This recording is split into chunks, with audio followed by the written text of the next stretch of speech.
आवाज़ सुन पा रहे हैं आप सभी मेरी? स्क्रीन देखिए, स्क्रीन शेयर कर रखी है मैंने, how to calculate bioavailability. और मेरी साउंड सभी तक पहुंच पा रही है? कोई एक जना बस माइक ऑन करके बता दे साउंड आ रही है आप तक।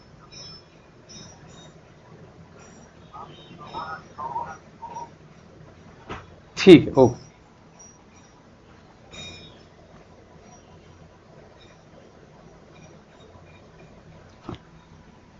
देखिए चालू करते हैं वो। हाँ, कल का थोड़ा सा रिवीजन कर लेते हैं इस पोर्शन का जो हमने कल पढ़ा था।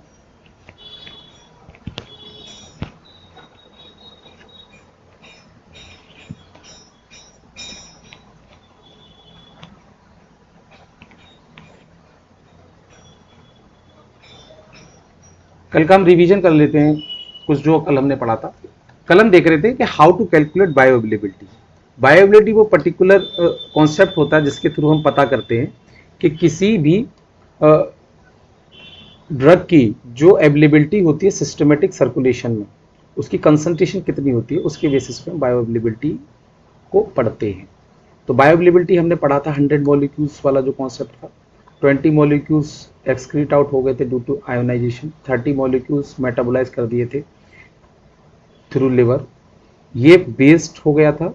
उसके बाद जो बचे थे 50 मॉलिक्यूल, यही जा पाए थे सिस्टमिक सर्कुलेशन के अंदर। आवाज मेरी अगर कभी भी डिस्टॉर्टेड होती है या आवाज की टोन कम ज्यादा होती है तो आप इस चीज को इन्फॉर्म करें अपना माइक ऑन करके। और आज क्लास डिस्कनेक्ट नहीं होगी, तो आज जितनी देर हम पढ़ना है उतनी देर पढ़ेंगे, डिस्कनेक्ट नहीं होगी। तो अपनी तरफ अगर कोई दिक्कत है तो या तो आपके इंटरनेट की स्पीड की वजह से हो सकता है या फिर मेरी तरफ से कोई प्रॉब्लम है, तो आप एक बार इन्फॉर्म जरूर करें। तो how to calculate the bioavailability, तो बहुत तेजी से देखेंगे हम। इसमें एक ड्रग है, हमारे पास एक ड्रग है, ए ड्रग।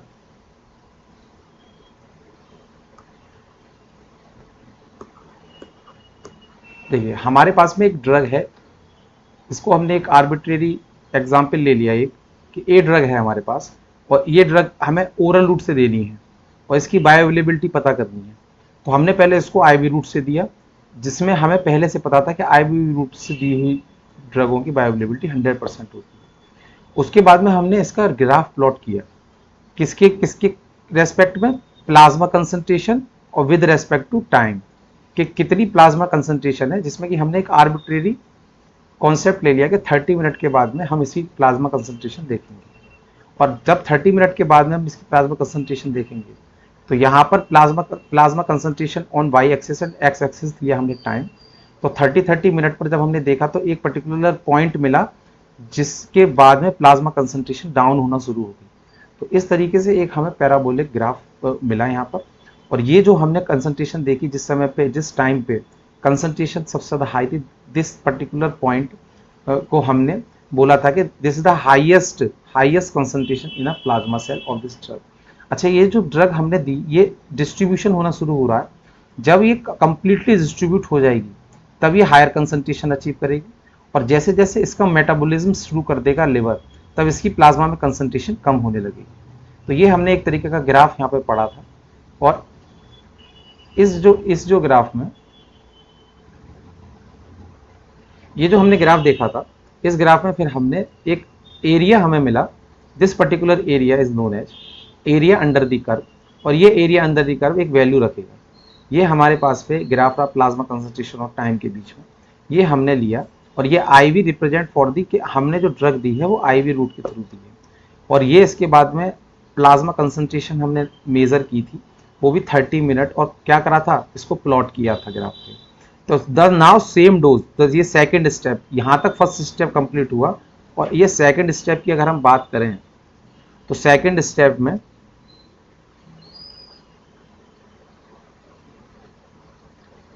देखिए, सेकंड स्टेप की बात करें तो second now same dose 100 mg हमें देनी थी, गिवन ओरली। अब इस पर्टिकुलर पर्सन को हमने वही सेम ड्रग ओरली भी दी।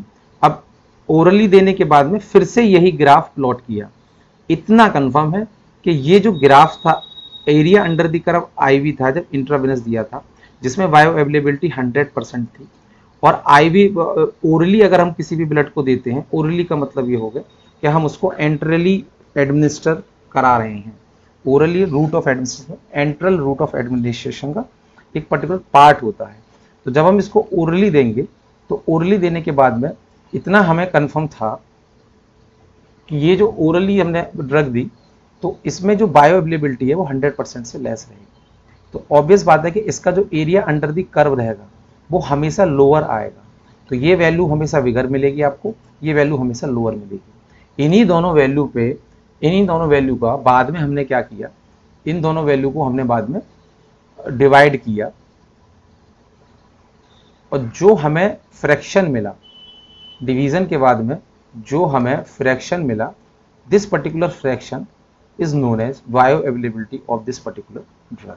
तो यहां पर देखिए AUC under area under the curve of oral administration of drug, और उसी ड्रग को जब हमने IV से एडमिनिस्टर कराया था तब उनका जो फ्रैक्शन लिया, इसको अगर मैं मल्टीप्लाई कर दूं इस फ्रैक्शन को 100 से, तो हमें परसेंटेज पता चल जाएगी किसकी बायो अवेलेबिलिटी की कितने परसेंट है। फिर एक हमने एक नया कॉन्सेप्ट पढ़ा था कल, बायो इक्विवेलेंस। बताया था मैंने कि अगर सेम साल्ट को कोई कंपनी मैन्युफैक्चर कर रही है और वो कंपनी दोनों डिफरेंट है, पेरेंट कंपनी नहीं है, डिफर है, तो इकोस्प्रिन एस्प्रिन साल्ट का नेम है, एक माइल्ड इन्फ्लामेटरी ड्रग होती है 150 mg की बना रही है दो कंपनियां, एक इकोस्प्रिन बना रही है और एक लॉसस्प्रिन बना रही है। ये इसके ब्रांड नेम हो गए, ये इस एस्प्रिन के ब्रांड नेम हो गए। मार्केट में एस्प्रिन इन दो ब्रांड नेम से भी मिलती है, औरों से भी मिलती है। एग्जाम्पल के तौर पर हमने दो ब्रांड नेम दे दी। तो इन दोनों ब्रांड नेमों में जब हम इकोस्प्रिन किसी पेशेंट को देते हैं और पीसी का टाइम के रेस्पेक्ट में ग्राफ प्लॉट करते हैं, और लॉसस्प्रिन देते हैं और इसमें पीसी का टाइम के रेस्पेक्ट में ग्राफ प्लॉट करते हैं, दोनों कॉन्सेप्ट से एक बार IV के थ्रू दे देंगे और एक बार ओरली दे देंगे। तो इन दोनों कंडीशंस में हमें क्या मिलता है, फ्रैक्शन जो बायो अवेलेबिलिटी जो मिलती है वो bioavailability of Ecosprin is not equal to the bioavailability of Losprin. तो this particular statement can be derived as a bioequivalence. इन दोनों कंपनी में अगर इन दोनों का डिफरेंस जो है, मतलब bio availability of Ecosprin is minus bio availability, difference के लिए हम ये साइन यूज करते हैं जनरली। डिफरेंस के लिए देखिए, ये डिफरेंस के लिए हम जनरली इस साइन को यूज करते हैं। अगर इसका इको स्प्रिन और लॉस स्प्रिन का अगर डिफरेंस इक्वल टू, लॉस स्प्रिन का डिफरेंस इक्वल टू कितना बनता है, equal to and less than, equal to and less than, equal to and less than कितना रहना चाहिए, +-20%।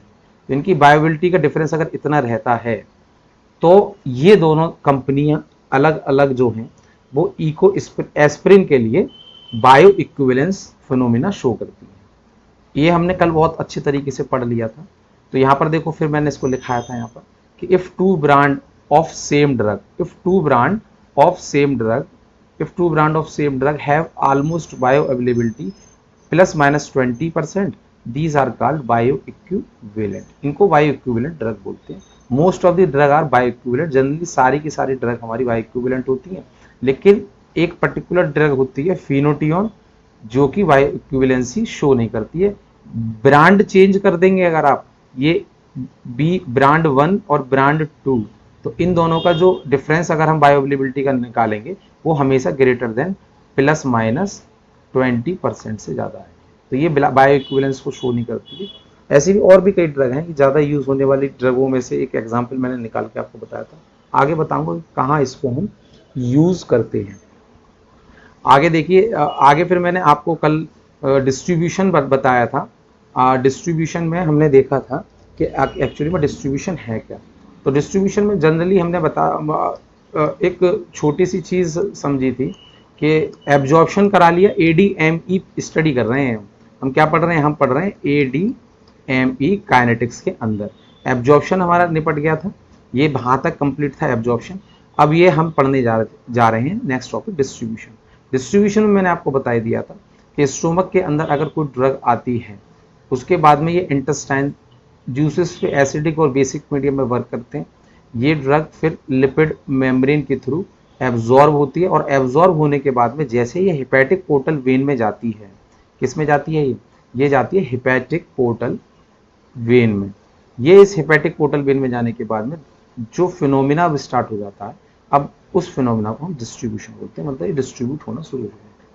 डिस्ट्रीब्यूशन होने के साथ साथ में जैसे ही ये ड्रग, मैंने आपको ये बहुत कल अच्छे से बताया था कि जैसे ही ये ड्रग आर्टरीज या वेन्स में जाती है, वह स्टार्टिंग में कहाँ जाएगी, स्टार्टिंग में तो ये वेन्स में जाएगी, वो भी कौन सी वेन में, हेपेटिक वेन में। तो ये ड्रग जैसे ही वेन्स में जाएगी तो इस पर्टिकुलर ड्रग की नेचर के हिसाब से देखो नेचर कौन सी है इसमें, ये ड्रग दो टाइप की हो सकती है, या तो ये ड्रग आपने एसिडिक फॉर्म में दी है, एसिडिक फॉर्म में दी है, या ये ड्रग आपने बेसिक फॉर्म में दी है, बेसिक फॉर्म में दी है।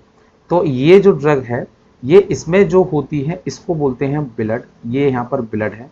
और ब्लड में क्या होता है, blood contents of blood cell, किससे बन के बना होता है, ब्लड सेल से, ब्लड सेल से, और प्लस प्लाज्मा, प्लस प्लाज्मा, और क्या होगा इसके अंदर, प्लाज्मा प्रोटीन, पीपी, और क्या होगा, प्लाज्मा प्रोटीन होगा।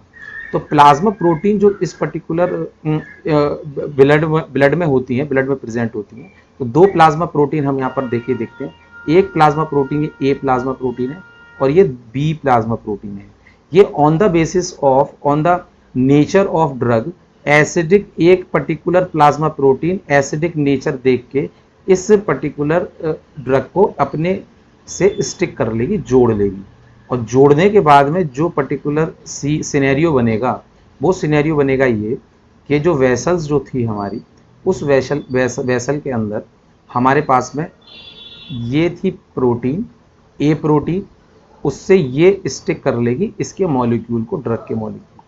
अगर ये ड्रग सपोज करिए कि बेसिक होती है, सपोज करिए ये ड्रग बेसिक होती है, तो स्पेशल टाइप की एक अनादर प्रोटीन जो कि बेसिक नेचर से स्टिक करने की टेंडेंसी रखती है, वो इस वेसल के अंदर स्टिक कर जाएगी, सेम एज जैसे एसिडिक की थी, ये यहाँ से इसके मॉलिक्यूल को स्टिक कर लेगी। ये करी थी हमारे पास में एक प्लाज्मा प्रोटीन, और ये दोनों मैंने आपको बता रखे, ये दोनों प्लाज्मा प्रोटीन मैंने बता रखे, ये दो तरीके की प्लाज्मा प्रोटीन हो गई। एक प्लाज्मा प्रोटीन एसिडिक नेचर के ड्रग्स को स्टिक कर लेती है अपने साथ, और दूसरी प्रकार की प्लाज्मा प्रोटीन बेसिक नेचर के ड्रग को स्टिक कर लेती है अपने साथ। तो ये जब स्टिक कर लेते तो ये होती क्या है, इन्हीं का ही किस्सा हमें डिस्ट्रीब्यूशन में पढ़ते हैं। और ये जो प्रोसेस हुआ, ये जो कंप्लीट प्रोसेस हुआ on the basis of, on the nature of drug, blood में रहने वाली कुछ प्रोटीन मॉलिक्यूल उस ड्रग के मॉलिक्यूल को के साथ में जाके चिपक जाते हैं, स्टिक कर जाते हैं, इसी को ही बोलते हैं प्लाज्मा प्रोटीन बाइंडिंग, इसी को बोलते हैं प्लाज्मा प्रोटीन बाइंडिंग। इसी कॉन्सेप्ट को पीपीबी बोला जाता है, शॉर्ट फॉर्म में इसी को पीपीबी बोलते हैं। तो ये पूरा कॉन्सेप्ट हो गया प्लाज्मा प्रोटीन बाइंडिंग का। अगर आप कॉपी पेंसिल लेके लिख रहे हैं तो इस डायग्राम को भी बनाते चले, जितने डायग्राम मैं रिफाइनरी तौर पे बनाता हूँ आपको, तो ये बनाते रहे। हर समय थ्योरी याद नहीं करी जा सकती, थ्योरी से बढ़िया है कि दो पन्ने की थ्योरी लिखने से अच्छा है कि एक डायग्रामेटिक वे में जो प्रोसेस है आप उसको सिंप्लीफाई करके समझ लें। तो ये प्रोटीन क्या हुआ, प्लाज्मा प्रोटीन बाइंडिंग हो गया। तो इस प्लाज्मा प्रोटीन बाइंडिंग के कॉन्सेप्ट के आधार पर ड्रग दो प्रकार की कही जा सकती है। एक वो ड्रग जो प्लाज्मा के साथ में, देखिए मैं समझने की कोशिश करेगा, एक वो ड्रग जो प्लाज्मा प्रोटीन के साथ में बाइंड हो गई है, या तो एसिडिक वाली ड्रग बाइंड हो गई है, या हमारे पास में बेसिक वाली ड्रग बाइंड हो गई है। कंफ्यूज मत करना, सर्किल बनाऊं तो एसिडिक प्लाज्मा प्रोटीन, ये है एसिडिक प्लाज्मा, एसिड को चिपकाने के लिए जो है, एसिड को एसिड के साथ रिएक्ट कर जाएगी, उसको बाइंड कर लेगी अपने से, और ये बेसिक को बाइंड कर लेगी। तो यहाँ पे बना देता हूँ मैं, ये एसिड को बाइंड करेगी, और इनका नेचर कुछ, इनका नेचर एसिडिक बेसिक नहीं है, ध्यान रखना, इनका नेचर कुछ और है, वो बताएंगे जब ये प्रोटीन खुद पढ़ेंगे। ये एसिड को बाइंड करने की कैपेसिटी रखती है, और ये बेसिक ड्रग को बाइंड करने की कैपेसिटी रखती है। तो यहाँ तो ये बाइंड हो जाएंगी, और इनकी भी एक पर्टिकुलर कंसंट्रेशन होगी ब्लड के अंदर। कैसे समझिए इसको, जैसे सपोज करिए कि ये ड्रग आपने एडमिनिस्टर कराई और इसके 100 मॉलिक्यूल्स थे, 100 मोल्स में, केमिस्ट्री में मोल्स में पढ़ते हैं हम, यहाँ पर मोल्स तो बहुत बड़ी अमाउंट हो जाती है मॉलिक्यूल्स की। तो ये हम 100 मॉलिक्यूल्स, एक बहुत छोटा सा एग्जाम्पल ले रहे हैं, ये 100 मॉलिक्यूल्स थे। बाद में ये ही मॉलिक्यूल्स को ड्रग में जब हम डिस्ट्रीब्यूशन पढ़ते हैं तो फिर मोल पढ़ना शुरू कर देते हैं। मोल आपने केमिस्ट्री में पढ़ा होगा, एक बहुत बड़ा लार्ज अमाउंट ऑफ नंबर होता है मोल, जैसे कि 1 दर्जन में बाला केले, इसी तरीके से 1 मोल में भी हमने पढ़ा था। तो ये जो पर्टिकुलर है 100 मॉलिक्यूल थे इस ड्रग के, ये ड्रग के 100 मॉलिक्यूल्स हमने सिस्टमेटिक सर्कुलेशन में भिजवा दिए थे। ये जो प्रोटीन है, जो प्लाज्मा प्रोटीन है, सपोज करिए इसके 60 मॉलिक्यूल प्रेजेंट थे ब्लड में, 60 मॉलिक्यूल किसके थे? प्लाज्मा प्रोटीन के थे। तो देखिए ऑब्वियस बात है, यहाँ तो किसी टेंडेंसी के हिसाब से या किसी सारे फैक्टर्स डिपेंड करते हैं किसी भी ड्रग को प्लाज्मा प्रोटीन से बाइंड करने के लिए। जरूरी नहीं है कि ड्रग गई ब्लड में सिस्टम सर्कुलेशन वो तुरंत जाके बाइंड हो जाएगी। बहुत सारे फैक्टर वर्क करते हैं किसी भी प्रोटीन को ड्रग मॉलिक्यूल के साथ बाइंड होने के लिए। तो यहाँ पर सपोज करिए कि कुछ पर्टिकुलर फ्रैक्शन, यहाँ टोटल फ्रैक्शन ही मान लीजिए, तो इसमें देखिए 60% इस ड्रग को 60 मॉलिक्यूल जाके क्या कर लेंगे? बाइंड कर लेंगे। तो 60% ड्रग बाइंड हो जाएगी। अब 60% ड्रग बाइंड हो जाएगी तो ये जो पर्टिकुलर ड्रग होगी, इस ड्रग को हम बाइंडिंग ड्रग बोलेंगे। इसको बोलेंगे बाइंडिंग ड्रग, और एक्यूरेट नाम होता है इसका प्लाज्मा प्रोटीन बाइंडिंग ड्रग। ये तो हुआ। अब उसके बाद में यहां पर कितने मॉलिक्यूल बच गए? यहां पर बच गए 40 मॉलिक्यूल। और ये जो 40 मॉलिक्यूल है, ये जो 40 मॉलिक्यूल है, इनको बोली जाता है प्लाज्मा कंसंट्रेशन में ये दोनों मिलेंगे। एक तो जो बाइंड हो जाएगा वो वाली ड्रग भी मिलेगी, और एक वो वाली ड्रग भी मिलेगी जो बाइंड नहीं हुआ है। तो ये जो 40 मॉलिक्यूल है, इस पर्टिकुलर मॉलिक्यूल्स को बोलते हैं फ्री ड्रग, इनको बोलते हैं फ्री ड्रग। तो यहाँ पर यही मैं 2 चीज़ें समझा रहा था आपको कि प्लाज्मा प्रोटीन बाइंडिंग जो है वो बाइंड हो जाएगी, तो इसको बोलेंगे हम बाइंड ड्रग, बाइंड ड्रग। और ये यहाँ पर जो जो जो प्लाज्मा प्रोटीन से जो बाइंड नहीं हो पाएगी, प्रोटीन भी फ्री है और ड्रग मॉलिक्यूल भी फ्री है। देखिए प्रोटीन और ड्रग मॉलिक्यूल दोनों के दोनों फ्री हैं हमारे पास यहाँ पे। जब आप कभी नोट्स बनाएंगे, ये जहाँ पे ये डायग्राम बना रहे हैं वहां पर इस तरीके से नोट करके लिखना। Note, triangle is represent for drug molecule,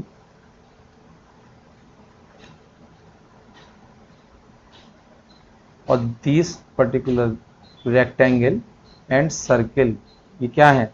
ये बेसिक ड्रग को बाइंड करने के लिए बनेगा। बेसिक ड्रग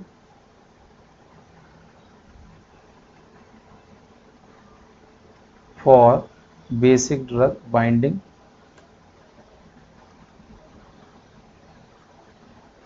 और this one is for acidic drug binding.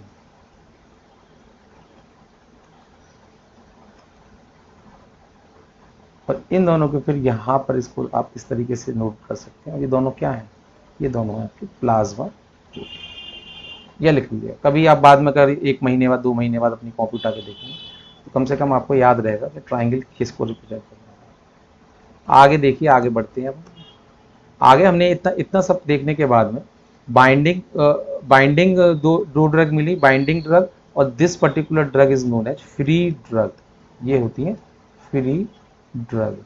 ये जो बाइंड ड्रग है, जो बाइंड हो गई थी, ये जो ड्रग है, इसको हम आगे एक और नाम दे सकते हैं। इसको बोल सकते हैं हम inactive form of drug. Short में इसको इनएक्टिव ड्रग भी बोलते हैं, इनएक्टिव ड्रग। ठीक है, समझते हैं इस कॉन्सेप्ट को कैसे क्या है। इतना डीपली मैं इसीलिए समझा रहा हूँ आपको क्योंकि कॉन्सेप्ट आपके एक बार दिमाग में एंटर कर जाएगा तो कभी भी आपको ड्रग के कंसंट्रेशन के बाद में, जैसे कि सिस्टमेटिक सर्कुलेशन में मैंने बताया था कि ड्रग की बायोअवेलेबिलिटी 50%, जो 50% है वो सिस्टमेटिक सर्कुलेशन की एक्टिविटी है। लेकिन उस सिस्टमेटिक सर्कुलेशन में ड्रग के मॉलिक्यूल जाने के बाद में भी देखिए यहां तक का किस्सा था 50%, यहां तक का किस्सा था 50%। ये जो जब हमने ब्लड में सिस्टमेटिक सर्कुलेशन में छोड़ दिया था 50%। ये भी जीवन पर्यंत याद रखें जीवन पर्यंत का मतलब जब तक फार्मा मेरे से पढ़ रहे हैं। 50% मतलब सिस्टमेटिक सर्कुलेशन की बात हो रही है, 20% मतलब इंटेस्टाइन के थ्रू लॉस होगा ड्यू टू एनाइजेशन, और 30% मतलब के मेटाबॉलिज्म थ्रू लिवर। तो 20-30 वेस्ट है, 50% थेराप्यूटिक वैल्यू है ड्रग की जो सिस्टमेटिक सर्कुलेशन को मिली, जिसके लिए हम किसी भी ड्रग की फार्माकोलॉजी पढ़ रहे हैं। इतना सब होने के बाद में 50% जो ड्रग थी, अब यहाँ पर जो टोटल ड्रग थी 50%, लेकिन जैसे ही प्रोटीन यहाँ मिले, यहाँ प्रोटीन मिली, यहाँ पे प्रोटीन कौन कौन सी मिली हमें, एक मिल गई एसिडिक मॉलिक्यूल को पकड़ने के लिए, एक बेसिक मॉलिक्यूल को। अब ये दो के एग्जाम्पल मैं दे रहा हूँ, क्योंकि ड्रग यहाँ तो आप देंगे तो यहाँ तो ये एसिडिक ड्रग होगी और यहाँ ये बेसिक ड्रग होगी, ये इस सेंस में समझो, इसीलिए यहाँ पे ऑब्लिक लगा दिया। और तो इतना सब होने के बाद में जो हमने ये 50% यहाँ से जो 50% जो ड्रग दी थी, अब वो कुछ परसेंट ड्रग बाइंड कर गई है प्रोटीन के साथ। ये देखिए, ये प्रोटीन के साथ में बाइंड कर गई है। सपोज करिए कि 25% एक सेकेंड, देखिए सपोज करिए कि इसमें जो टोटल जो ड्रग है वो 15% ड्रग जो है वो प्रोटीन के साथ में बाइंड कर चुकी है। ये प्रोटीन के साथ में जब बाइंड करी है तो ये जो बाइंडिंग है प्रोटीन की, तो कितनी टोटल परसेंट फ्री रहेगी, प्लाज्मा कंसंट्रेशन फ्री रहेगी 35%। तो अब कभी भी मैं 50% बोलूं तो समझ जाना कि प्लाज्मा बाइंड ड्रग है, या प्रोटीन पीपीवी है, प्लाज्मा प्रोटीन बाइंडिंग ड्रग है, और 35% बोलूं तो समझ जाना कि फ्री ड्रग है। इसका भी लिख लेंगे कॉपी से पहले, ये नोटेशन आपको लिख लेने हैं, क्योंकि बाद में कभी भी कोई भी सिस्टम में पढ़ाऊंगा तो ये परसेंटेज के हिसाब से ही मैं बात करूंगा। चलिए इसको यहाँ पे लिख ही लेते हैं। आप जो जो यानी कॉपी पे लिख रहे हैं, और अगर अब तक तो लगभग याद ही हो चुका होगा आप सब लोगों को, ये जो मैं बार बार रिपीट कर रहा हूँ ये सब लगभग याद हो चुका होगा। तो यहाँ पर हमने सबसे पहले बात करी थी 20% की। तो ये जो 20% जो है, ये जो 20% है ये क्या है, ये है इंटेस्टाइन के through loss through intestine.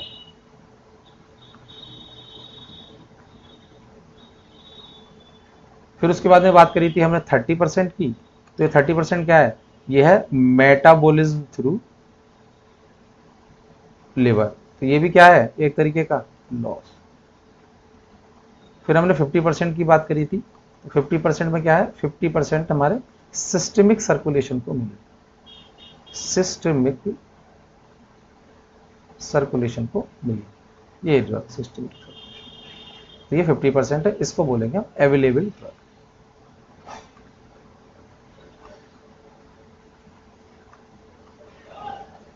For therapeutic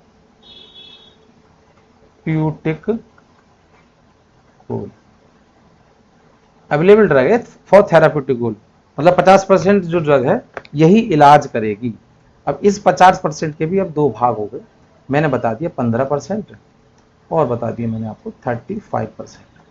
तो ये जो 15% जो ड्रग है वो क्या है, वो ड्रग जो है 15% वो ड्रग है प्लाज्मा प्रोटीन बाइंडिंग ड्रग, और वी कैन से दैट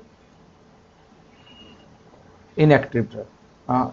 ये यार उधर ही लगा देते हैं, और we can say that inactive.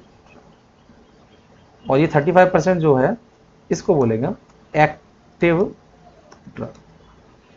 और जो एक्टिव ड्रग होती है वो ही पर्टिकुलर एक्टिव ड्रग किसी भी टारगेटेड सेल के पास जाती है।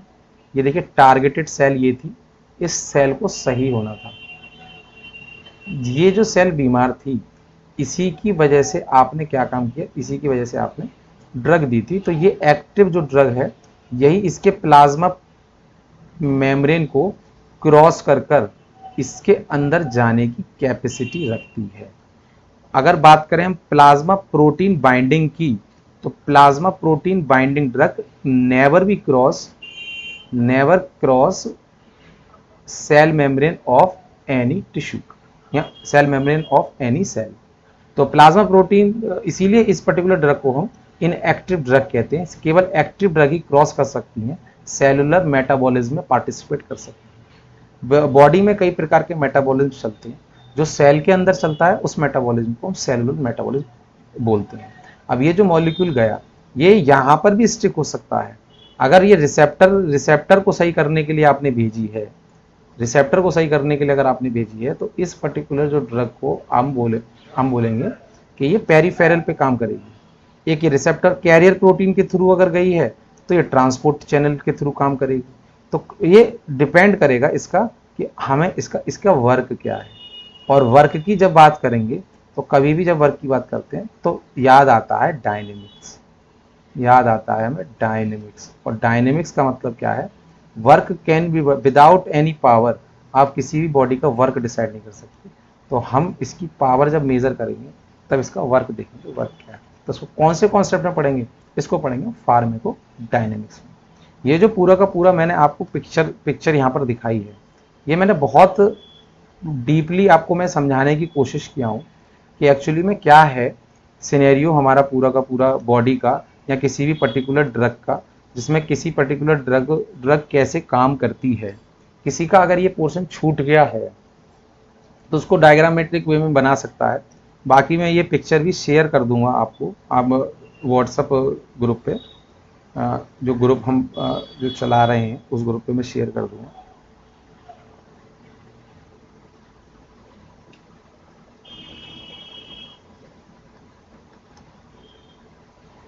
चलिए, तो अब देखते हैं हम आगे का कॉन्सेप्ट, आगे का क्या कॉन्सेप्ट है। इतना पढ़ने के बाद में, इतना डीप इसीलिए बता रहा हूँ क्योंकि आगे मेटाबॉलिज्म इसमें इतना ही है बस। इसमें सिर्फ ये 2 ही लाइनें हैं जितना मैंने लिख रखा है, ये मैंने आपको समझा दिया। इसका मतलब ये हो गया, इतना समझाने का मतलब ये था कि आप ये 2 पॉइंट अच्छे से समझ पाएं। इन 2 पॉइंटों में क्या बताने की कोशिश कर रहा है कि पर्टिकुलर कोई ड्रग है, वो पर्टिकुलर जो ड्रग है प्लाज्मा प्रोटीन बाइंडिंग कैपेसिटी अगर उसकी ज़्यादा है तो उस पर्टिकुलर ड्रग में डिस्ट्रीब्यूशन कम हो जाएगा। ऑब्वियस बात है, अब इसमें ज़्यादा दिमाग लगाने की ज़रूरत नहीं है। अगर ये किसी पर्टिकुलर प्रोटीन से बाइंड हो जाएगी ड्रग, तो ये किसी भी नियर बाई सेल में जाने की क्षमता कम हो जाएगी, क्योंकि मॉलिक्यूल्स फ्री कम है ना। जितने मॉलिक्यूल्स फ्री होंगे उतने ही मूव कर पाएंगे सेल मेम्ब्रेन के थ्रू। तो अगर किसी भी ड्रग में प्लाज्मा प्रोटीन बाइंडिंग कैपेसिटी ज़्यादा है तो उसका डिस्ट्रीब्यूशन कम होगा, और किसी में प्लाज्मा प्रोटीन बाइंडिंग कैपेसिटी कम है तो इसका डिस्ट्रीब्यूशन ज़्यादा होगा। ये सिर्फ इन 2 लाइनों को याद करने के, समझने के लिए मैंने इतना सारा आपको एक्सप्लेन किया। और ये तो मैंने बता ही दिया था कि लिपिड जो सॉल्युबिलिटी होती है वो मोस्ट इंपॉर्टेंट फैक्टर होता है। किसका मोस्ट इंपॉर्टेंट फैक्टर होता है?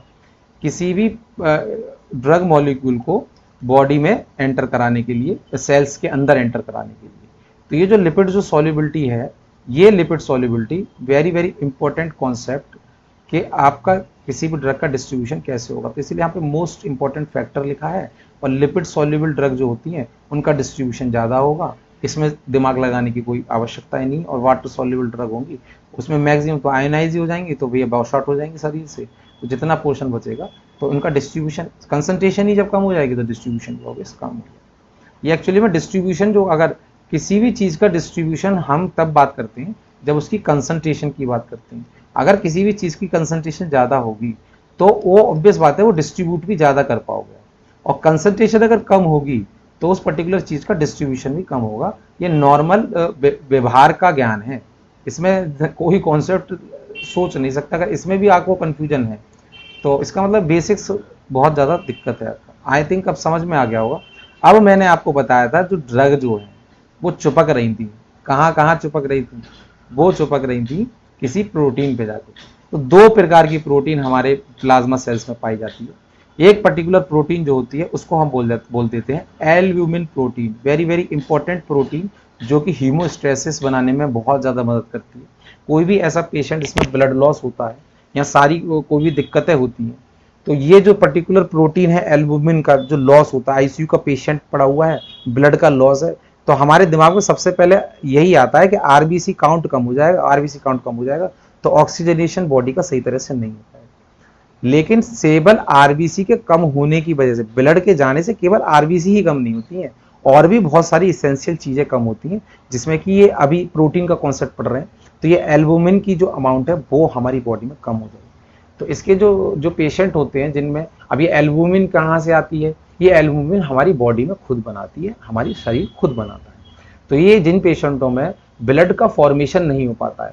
यहाँ कहते हैं कि खून नहीं बनना है, तो खून नहीं बनने के लिए बहुत सारी कंडीशंस हो सकते हैं कि आरबीसी नहीं बन रही है, या डब्ल्यूबीसी नहीं बन रही है, या किसी कंजेनाइटल डिसऑर्डर से या एनवायरमेंटल फैक्टर की वजह से प्रोटीन का बनना बंद हो गया, एल्बुमिन का बनना बंद हो गया। तो ऐसे पेशेंटों को बाहर से जितनी कंसंट्रेशन मिनिमम रहती है एल्बुमिन की पढ़ेंगे, जब हेमेटोलॉजिकल टेस्ट पढ़ेंगे क्लिनिक में, कि एक्चुअली में देखिए मैं सारी की सारी, जब हम क्लिनिकल कभी अगर पढ़ेंगे आप सब मेरे से, तो हम क्लिनिकल में सारे के सारे टेस्ट उसमें कवर करेंगे, जितने भी पैथोलॉजिकल टेस्ट होते हैं किसी भी डिजीज के कराने के, और जितने भी रेडियोलॉजिकल टेस्ट होते हैं। रेडियोलॉजिकल टेस्ट बहुत वास्ट टेस्ट होते हैं, लेकिन जो बेसिक बेसिक टेस्ट है जैसे कि एक्सरे रहा, अल्ट्रासाउंड रहा, यूएसजी रहा, ईसीजी रहा, ये 3 जो टेस्ट हैं जो एक जनरल फिजिशियन को कम से कम ये 3 तो आने ही चाहिए।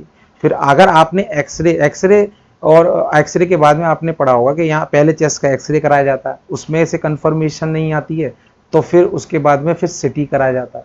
सिटी मतलब कंप्यूटेड टोमोग्राफी, और ये नहीं, इससे कंफर्म नहीं होता है तो फिर कराया जाता है एमआरआई, मैग्नेटिक रेजोनेंस वाला जो टेस्ट होता है, बड़ी जो मशीन में पेशेंट अंदर जाता है और फिर कई देर तक वो टेस्ट चलता है। जिन्होंने कभी कराया होगा या इससे वाकिफ रखते होंगे तो उनको पता होगा कि एमआरआई का टेस्ट कराने में बहुत समय लगता है।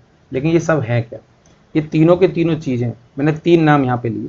The first one is x-ray, और सेकंड वन इज मैंने नाम लिया सिटी स्कैन, और मैंने फिर नाम लिया एमआरआई। और भी टेस्ट होते हैं, ये रेडियोलॉजिकल वो टेस्ट हैं जो कि एक ही फैमिली के होते हैं। एक्चुअली हम बॉडी का एक्सरे ही कर रहे होते हैं।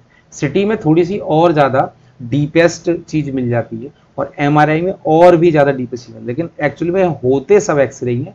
इनके सोर्स के अकॉर्डिंग इन सब के चेंजेस आ जाते हैं। इसमें एक्सरेज का यूज़ होता है, इसमें मैग्नेटिक रेजोनेंस का यूज़ होता है।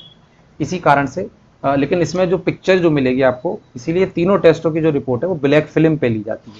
वो जब इस वक्त क्लिनिकल पढ़ेंगे तो ये सब चीज़ें कवर करेंगे। तो इसमें जो सबसे वेरी वेरी इंपॉर्टेंट है एज अ फिजिशियन, वो हमें कम से कम एक्सरे और सिटी स्कैन को बहुत अच्छे से मेजर करना आना चाहिए। इसके लिए एक्सपर्टीज़ चाहिए होती है, एमआरआई के लिए एक्सपर्टीज़ चाहिए होती है, कि आपका ज़रूरी नहीं है कि सिर्फ एमआरआई पढ़ लेने से ही काम हो जाएगा। आपको क्लिनिकल केसेस देखने पड़ेंगे और उन क्लिनिकल केसेस से कोरिलेट करना पड़ेगा। तो इसीलिए मैंने कई बार भी आपको पीछे पहले बोला था कि एक रेडियोलॉजिस्ट जिसका रिपोर्ट, किसी पेशेंट की रिपोर्ट आपने कराई है, वो लेके आया, तो उसके जस्ट नीचे एक पर्टिकुलर छोटी सी लाइन लिखी होती है, और वो लिखी होती है प्लीज कोरिलेट क्लिनिकली, कि इसको क्लिनिकली कोरिलेट जरूर कर ले। क्यों? क्योंकि उसका काम सिर्फ रेडियोलॉजी का था। रेडियोलॉजी क्या है? रेडियोलॉजी है कि एक मशीन शरीर के चीज़ों को एक सॉफ्टवेयर के थ्रू बता देती है, जो कि पर्चे पे छप के आ जाता है। फिर इसको असेस करता है एक रेडियोलॉजिस्ट, और ये जो रेडियोलॉजिस्ट होता है ये इस पे साइन करके देता है और कहता है कि नहीं भाई, ये दिक्कतें हो सकती हैं। ये क्वेश्चन मार्क आप हमेशा बनना हुआ देखेंगे, ये क्वेश्चन मार्क आप बना। रेडियोलॉजिस्ट का सिर्फ इतना काम होता है।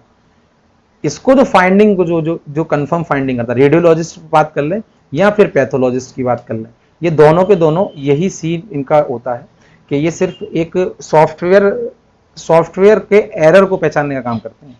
लेकिन अगर इन रिपोर्टों का जो असली जो रिजल्ट की बात करेंगे, तो वो आप जाएंगे किसी मेडिसिन के पास, एक ऐसे मेडिसिन डॉक्टर के पास में जो इस पैथो की रिपोर्ट को, इस रेडियो की रिपोर्ट को क्लिनिकल से कोरिलेट करके फिर असेसमेंट बनाए कि इस पे जो लिखा है वो ही काफी नहीं है, कुछ और भी है, शरीर के अंदर कुछ चल रहा है। इतना सब खत्म होने के बाद में अब हम देखिए आगे देखते हैं, आगे बढ़ते हैं।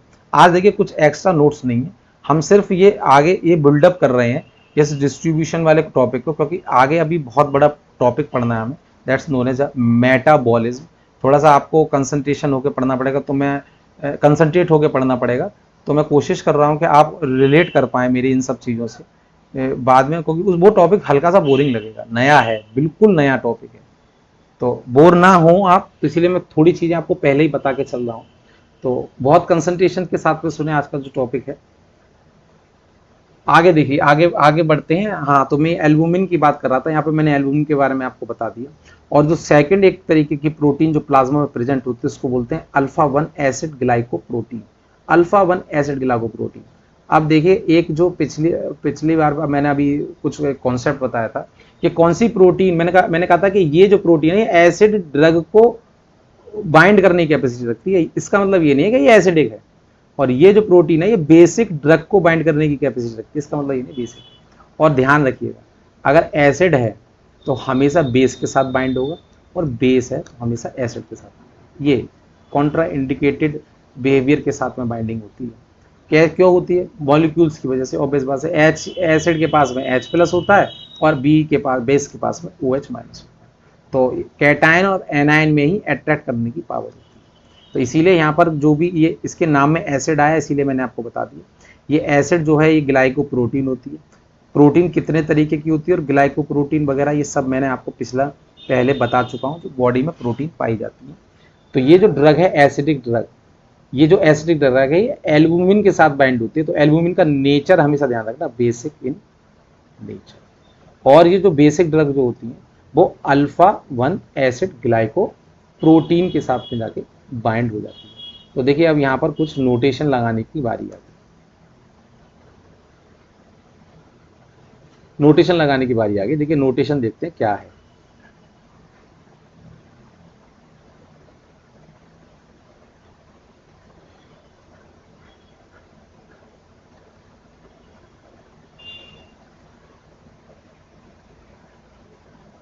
देखिएगा, ये यहाँ पर ये क्या किसको बाइंड कर रही है? एसिडिक ड्रग को बाइंड कर रही है, तो ऑब्वियस बात है ये सर्किल है। और यहाँ पर ये बेसिक ड्रग को बाइंड कर रही है, तो ऑब्वियस बात है रेक्टेंगल है। बस यहाँ लिख लीजिए इसको, जो हमने नोट लगाया था उसको अब यहाँ लिख लीजिए। तो ये एसिडिक ड्रग हो गई जो एल्बुमिन के साथ बाइंड करती है, और ये बेसिक ड्रग हो गई जो कि एसिड ग्लाइकोप्रोटीन के साथ बाइंड करती है।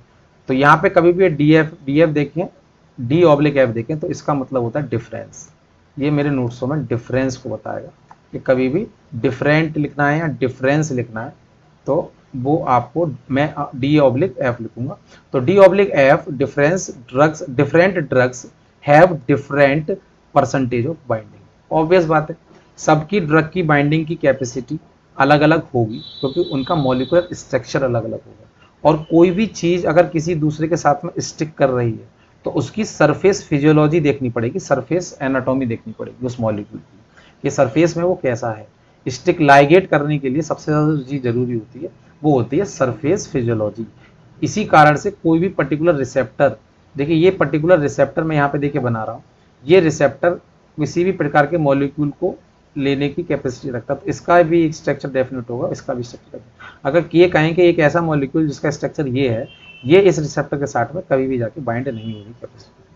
तो हमेशा सरफेस एनाटॉमी हम क्लियर होनी चाहिए कि उस मॉलिक्यूल की सरफेस एनाटॉमी कैसी है। और ये देखिए समझिए इसको, एक पॉइंट मैं आपको बोलूँगा, बाइंडिंग की अगर बात हो रही है तो कोई भी पर्टिकुलर ड्रग, ये कोई भी पर्टिकुलर ड्रग बाइंड कैसे होगी?